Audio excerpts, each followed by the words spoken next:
I must have been 6 or 7 when I lived in Lebanon. The country was ravaged by the war at the time, and murders were common and frequent.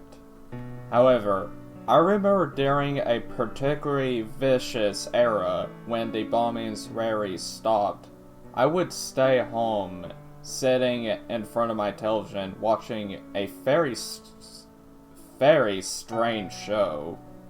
Now, for some reason, it was a kid's show that lasted about 30 minutes and contained strange and sinister images. To this day, I believe it was a poorly disguised attempt on the part of the media to use scare tactics to keep kids in place. Because the moral of each episode revolved around a very uptight ideologies. Stuff like, bad kids stay up late, bad kids have their hands underneath the covers when they sleep, and bad kids steal food from the fridge at night. It was really weird. And in Arabic, to top it off, I didn't understand much of it, but for the most part, the images were very graphic and complete. The thing that stuck with me the most, however, was the closing scene. It remained much the same in every episode. The camera would zoom in on a old rusted closed door. As it got closer to the door, strange and sometimes even agonizing screams would be audible. It was extremely frightening, especially for a children's programming. I still cannot get over that fact. Then text would appear on screen in Arabic reading. That's where bad kids go.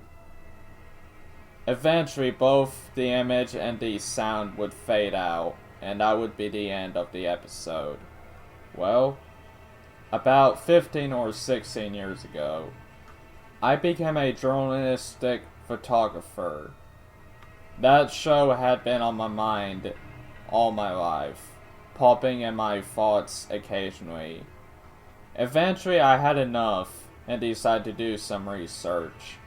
I finally managed to uncover the location of the studio, where much of that channel's programming had been recorded. Upon further research and eventually traveling on site, I found out it was now empty and had been abandoned after the war ended. I entered the building with my camera. It was burnt out from the inside. Either a fire had broken out or someone had wanted to incinerate all of the wooden furniture. After a few hours of cautiously making my way through the studio and snapping pictures, I found a isolated, out-of-the-way room. After having to break through a few old locks and managing to get the heavy door open, I remained frozen in the doorway for several long minutes.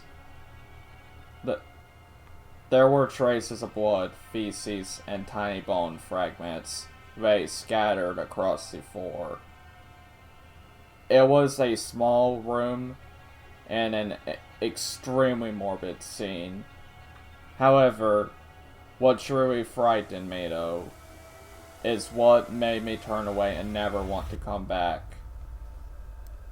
There was a bolted cage microphone hanging from the ceiling in the middle of the room.